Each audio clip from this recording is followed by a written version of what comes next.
বন্ধুরা তো চলে এসেছি নতুন একটা ভিডিও নিয়ে মুভি রিভিউ বস চ্যানেলে। তো আজকে একটা বাংলা মুভি রিভিউ করবো যেটা লাস্ট উইকই বেরিয়েছিল। বাট সত্যি কথা বলতে কি লাস্ট উইক থেকে ইচ অ্যান্ড এভরি পার্সন জানে যে একটা অ্যাকচুয়ালি ওয়েস্ট বেঙ্গলে একটা মেলা চলেছে এবং একটা বিশাল বড় একটা ড্রাস্টিক্যালি চেঞ্জেস এসছে। এবং সত্যি কথা বলতে বাইরে বেরিয়ে সিনেমা দেখাটা একটু রিস্কও হয়ে যাচ্ছিলো মাঝে মধ্যে, ঠিক আছে। তো ওই জন্য গত সপ্তাহতে অ্যাকচুয়ালি দেখার খুব ইচ্ছে ছিল, বাট দেখতে পারিনি। তো যেহেতু মোটামুটি হবে এখন একটু স্থিতিশীল আছে, তার জন্য আমি দেখলাম যে না দেখে আসি মুভিটা।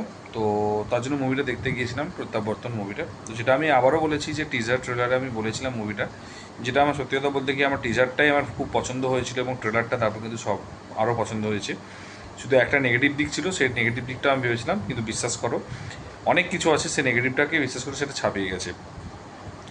তো আরেকটা জিনিস আমি বলবো, যেটা পরের ভিডিওতে আমার ইচ্ছে আছে, পরে কালকেই হয়তো মোস্টলি ছাড়ার প্ল্যান আছে, সেটা হচ্ছে যে বাংলা ইন্ডাস্ট্রি যে পালা বদলে যে বাংলা ইন্ডাস্ট্রিতে যে এফেক্ট পড়বে যে জিনিস, সেগুলো সমস্ত কিছু নিয়ে একটা লম্বা ভিডিও হতে পারে, ঠিক আছে। আমি জানি না, কারণ ওই কোনো ভিডিও তো আমি অ্যাকচুয়ালি টাইম বা স্ক্রিপ্ট বানিয়ে তো করি না, ঠিক আছে। তো প্রত্যাবর্তন সিনেমাটা এবারে তো সেটা নিয়ে করবো আমি। তো তার আগে আমি ভিডিওটা ফোকাস করি, সেটা প্রত্যাবর্তন সিনেমাটা।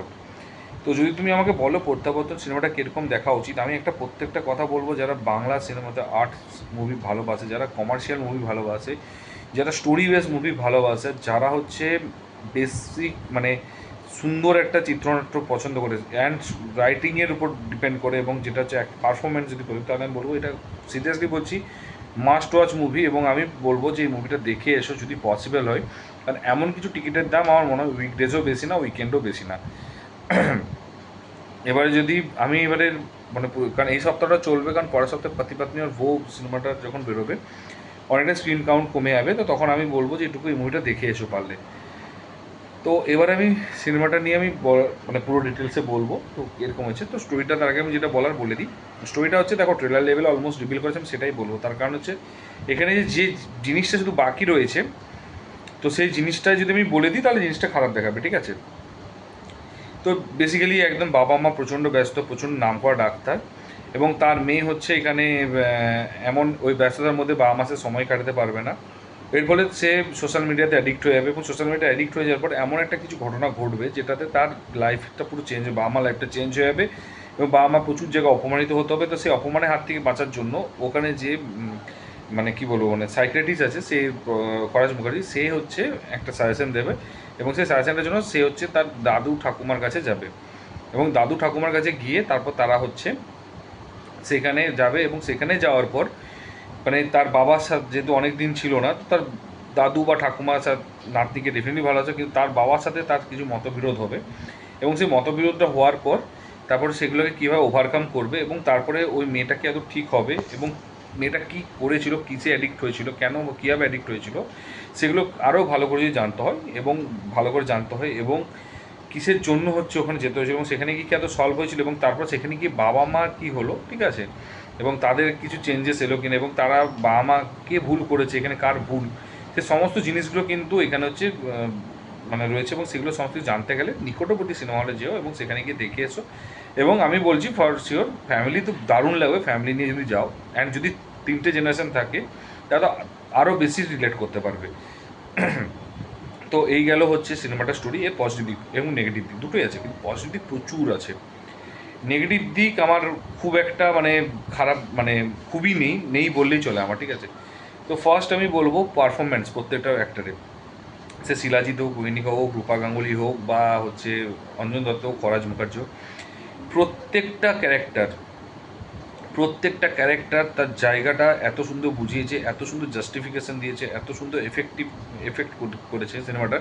প্রত্যেকটা জায়গা, প্রত্যেকটা মোমেন্টে তোমার মনে হবে যে ভাই সিনেমাটা দেখলাম, একটা সিরিয়াসলি বলছি ইমোশনাল একটা মুভি, একটা প্রত্যেকটা জিনিস মানে ব্যাপারটা হচ্ছে ওদের এক্সপ্রেশন হোক, ওদের পারফরমেন্স হোক, ওদের ডায়লগ হোক, ওদের স্টাইল হোক, ওদের মানে ইমোশনাল মোমেন্ট হোক ক্রিয়েট করা হোক, সেগুলো প্রত্যেকটা দারুণ করেছে, সিরিয়াসলি হচ্ছে মন ছুঁয়ে যাবে। তো পারফরমেন্স নিয়ে আমি বলবো যে কেউ দ্বিতীয় কথা বলতে পারবে না, এত ভালো পারফরমেন্স হয়েছে।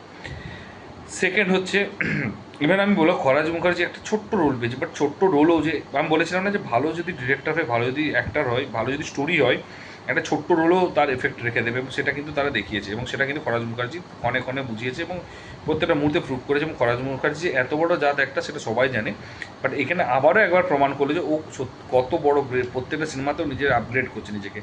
এবং একটা সত্যি তো প্রথম দিকে একজন সাইড রোল করতে করতে আস্তে আস্তে সেখানে ইমোশন মানে কী বলবো, মানে কমেডি রোল করেছে, কিছু ভিলেন রোল করেছে, বাট এখানে একটা মনস্তত্ত্ববিদ এত সুন্দর একটা রোলটা দিয়েছে, সিরিয়াসলি দারুণ লেগেছে, মন ছুঁয়ে যাবে। সেকেন্ড হচ্ছে ডিরেক্টর আবারও বলছি, পুরো যখন ট্রেলারটায় তুমি স্টোরিটা এক্সপেক্ট করে নিয়েছো যে এরকমই স্টোরি হবে, বাট তার মধ্যেও যে ডিরেক্টর কয়েকটা জিনিস প্লটগুলোকে এত সুন্দর সুন্দর সুন্দর সুন্দর প্রত্যেকটা পয়েন্টগুলো সাজিয়েছে এবং প্রত্যেকটা সাবপ্লটগুলোকে ইউটিলাইজ করেছে, এবং একটা ওয়ান লাইনার জিনিসকে এত সুন্দরভাবে প্রেজেন্ট পাস্ট করে ইউজ করেছে, এবং পারফেক্টলিভাবে ডিজাইন করেছে, এবং তার সাথে এক্সিকিউট করেছে, এবং প্রত্যেকটা ল্যান্ড করেছে, এবং তার সাথে যে টুইস্ট তার মধ্যেও রেখেছে। বিশ্বাস করো, একটা এই টাইপের মুভিতে টুইস্ট তুমি এক্সপেক্ট করতে পারো না, এখানে পুরো পারফরমেন্স আর ড্রামার উপর ডিপেন্ড, বাট প্রত্যেকটা জিনিস কিন্তু দারুণ লেগেছে। মানে ডিরেক্টরসের একদম, ডিরেক্টরকে আমি বলবো এ গ্রেড লেভেল করেছে কাজ, আলাদা লেভেলের। 3 নম্বর যেটা, সেটা হচ্ছে এই মুভিতে তুমি যদি এক্সপেক্ট করো বিশাল কমেডি অ্যাকশন নেই, বাট বিশ্বাস করে একটা ইমোশন, একটা ফ্যামিলি ড্রামা, একটা প্রত্যেকের সাথে কানেকশন, ছেলের সাথে বাবার মায়ের কানেকশন, বা নাতনির সাথে বাবা মায়ের কানেকশন, বা নাতনির সাথে তার দাদু দিদিমার কানেকশন, প্রত্যেকটা যে জিনিস, প্রত্যেকটা যে কানেকশন, প্রত্যেকটা মোমেন্ট যে ক্রিয়েট করেছে, প্রত্যেকটা জিনিস যে পারফেক্টলি ডিজাইন করে লঞ্চ করেছে, মানে ল্যান্ড করেছে, প্রত্যেকটা জিনিস ডিজাইন করেছে, সেটা সিরিয়াসলি বলতে কি তুমি বলবে, তো আমাকে বলতে বাধ্য হবে মানে যে এটা দারুণ হয়েছে, এক্সিকিউশন লেভেল ওয়াইজ দারুণ হয়েছে, এক্সিকিউশন কোয়ালিটি, ঠিক আছে, অ্যান্ড কোয়ালিটি হবে ল্যান্ড করেছে। মানে আমি বলে ল্যান্ড করে দুরকম হয় ভাই, ল্যান্ড করেছে, করাতে পেরেছি, এবং এক একটা জায়গায় এত পিক মুভমেন্ট নিয়ে গেছে ইমোশনাল ড্রামাটাকে এবং কনসেপ্টটাকে, সিরিয়াসলি বলতে কি দারুণ লাগবে, ঠিক আছে। 3 নাম্বার, কারণ 4 নাম্বারটা হচ্ছে এর সিনেমাটোগ্রাফি, কালার গ্রেডিং, ঠিক আছে।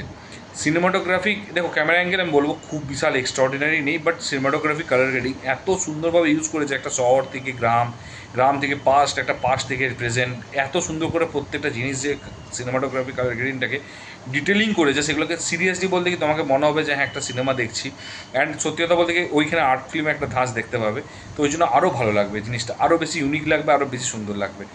এরপরে হচ্ছে মানে কী বলবো, এরপরে হচ্ছে যেটা হচ্ছে মিউজিক, মানে তুমি যদি বল ধুমতানা বা একদম বিশাল হাই নোট, না না একদমই না, একটা খুব সুন্দর প্রত্যেকটা জায়গায় মিষ্টি মধুর একটা মিউজিক রয়েছে গ্রামে, এবং দাদু ঠাকুমার সাথে নাতনি, বা দাদু ঠাকুমার সাথে বাবা মায়ের, বা বাবা মায়ের সাথে মেয়ের যে কানেকশনের যে মোমেন্টগুলো, যে ড্রামা মোমেন্টগুলোকে প্রত্যেকটা জায়গাতে এনহ্যান্স করছে এত সুন্দর মিউজিক দিয়ে, এবং খুব সুন্দরভাবে ইউটিলাইজ করেছে মিউজিকটাকে, পারফেক্টলি ইউটিলাইজ করেছে, মানে যেটা আমাকে মানে তোমাকে ভাবতে বাধ্য করবে যে একটা সিনেমা হয়েছে, এবং খুব সত্যি খুব দারুণ হয়েছে। তারপরে হচ্ছে যেটা হচ্ছে প্রত্যেকটা মানে আরেকটা যেটা নিয়ে বলা উচিত, সেটা হচ্ছে যে সাবজেক্ট। দেখো এখনকার দিনে প্রত্যেকে মানুষই হচ্ছে, বাবা মা হোক বা প্রত্যেকে টাকার রোজগারের পিছনে ছুটে ছেলে মেয়েকে খেয়াল রাখে না, এবং ওই ছেলে মেয়ের প্রতি যে তাদের কেয়ারলেস যে ব্যাপারটা আছে, বা ছেলে মেয়েদের প্রতি যে সময় না দেওয়ার এবং তাদের একাকিত্ব, তাদের ওই মোমেন্টগুলোকে একদম, কিন্তু তুমি যদি যাও এবং তোমাকে সত্যি ওটা ভাবাবে যে এটা কি আদৌ কি দোষটা মেয়েটা ছিল নাকি তার বাবা মার ছিল। তো এই পয়েন্টগুলো তোমাকে প্রত্যেকটা জিনিস বোঝাবে, এবং প্রত্যেকটা জিনিস তোমাকে ফিল করাবে, এবং প্রত্যেকটা জিনিস তুমি বুঝতে পারবে যে এগুলো সিরিয়াসলি এগুলো বোঝার জায়গা, এবং এগুলো ফিল করার জায়গা, এবং ওই ফিলটা কিন্তু ওরা পারফেক্টলি এক্সিকিউট করেছে। এবং ওই সোশ্যাল মেসেজটা যেটা দিয়েছে, সেটা সিরিয়াসলি বলতে এখনকার প্রত্যেকটা মানুষের মধ্যে জানা দরকার, এবং প্রত্যেকটা মানুষকে এটা মানতে বাধ্য হবে এটা। তো এই একটা জিনিস রয়েছে। এবং তারপরে হচ্ছে মানে যে পেয়ারগুলো হয়েছে, মানে রূপা গাঙ্গুলি, অঞ্জন দত্ত, বা হচ্ছে শিলাজিতের সাথে যে হয়েছে, তো প্রত্যেকটা যে কেমিস্ট্রি, এদের মধ্যে পারফরমেন্স, এদের অ্যাক্টিং, এবং মানে পারফরমেন্স বলতে এদের যে মানে ফ্রেশনেস রয়েছে, ঠিক আছে, মানে মনে হবে ন্যাচারাল করছে, এরা মানে অ্যাকচুয়ালি হাজব্যান্ড ওয়াইফ এরকম। কোথাও অ্যাক্টিং মানে কোথাও এদের মানে কাপলটাকে মানে মানে কোনো কেউ একটা জিনিস বলতে পারবে না যে কাপলটাকে মানাচ্ছে না বা কাপলটাকে ঠিকঠাক লাগছে না, এটা কোনো দিন মনে হবে না, ঠিক আছে। তো এই জিনিসটা হচ্ছে এত সুন্দর, এবং আমার মনে হয় তো মনে হয় প্রচুর মাল্টিপল টাইমস অডিশন নিয়েছে আমার যা মনে হয়, কারণ এত সুন্দরভাবে ফ্রেশ বানানো, এবং এত একটা ফ্রেশ কাপল বানানো, এবং একটা ফ্রেশভাবে লঞ্চ করা, সেটা সিরিয়াসলি বলছি অনেক কাঠখড় পুড়িয়ে এটা বানিয়েছে আমার যা মনে হয়, মন বলছে, ঠিক আছে, ডেফিনেটলি শিওর না, বাট মন বলছে আমার ডেফিনেটলি। এবং তারপরে হচ্ছে এডিটার, দেখো এই মুভিটার আমি আবারও বললাম না যে এটা একটা মানে মাস অ্যাপিল রয়েছে। তো মাস অ্যাপিল কেন রয়েছে তার কারণটা আমি তোমাকে বলে দিই। তার কারণ মাস অ্যাপিলটা বলার কারণটা হচ্ছে একটা সিম্পল স্টোরিকে, একটা মেলাতে একটা সিন আছে, মেলার সিনের পরে ঠিক পাস্টে চলে যাবে, এরকম মাল্টিপল জায়গা আছে। কারণ আমি দেখো বলতে পারছি না স্পয়লার, তো ওরকম অনেক ঘটনা আছে যেটা এত সুন্দর শার্প পারফেক্টলি এডিট করেছে না, তোমাকে ভাবতে বাধ্য করাবে যে সিরিয়াসলি বলছি এত সুন্দর এডিট হয়, এত কম বাজেটের মুভি তো এত সুন্দর এডিট হয়। আমার সিরিয়াসলি এইগুলো, এটা মানে খুবই মানে ভালো লাগবে, ঠিক আছে।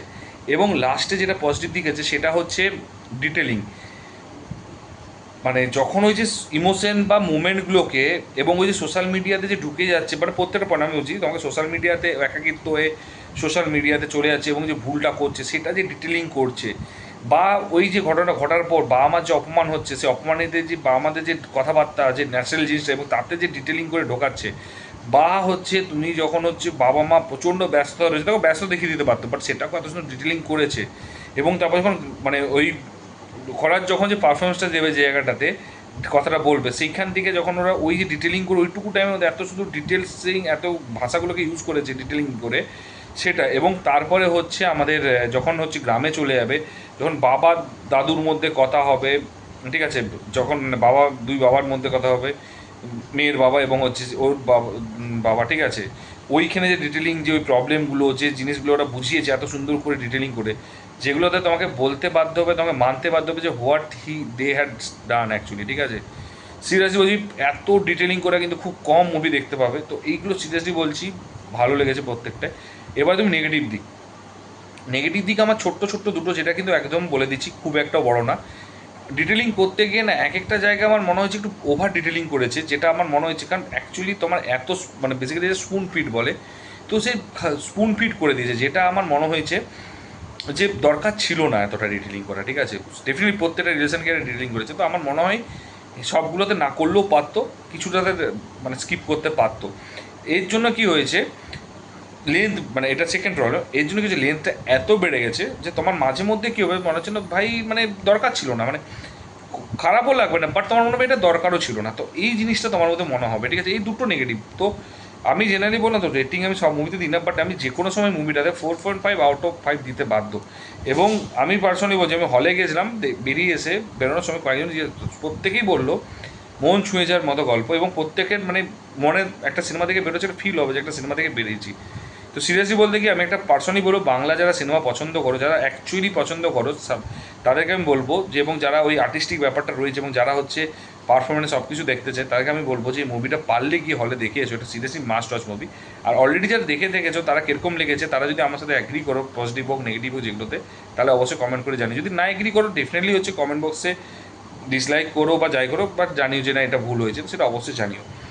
আর যদি দেখতে যাওয়ার প্ল্যান থাকে বাট ডাউট হচ্ছে, তো যদি আমার ভিডিওটা মানে দেখতে পারো, দেখে তারপর অবশ্যই জানিও কিন্তু, ঠিক আছে। আর যদি চ্যানেলে নতুন হও তো চ্যানেলটা সাবস্ক্রাইব করে দিও, যদি ভিডিওটা ভালো লেগে থাকে তাহলে বন্ধুদের অবশ্যই শেয়ার করো এবং লাইক কমেন্ট কিন্তু করতে ভুলো না। দেখা হচ্ছে পরের ভিডিওতে, ভালো থেকো, take care, tata, bye by.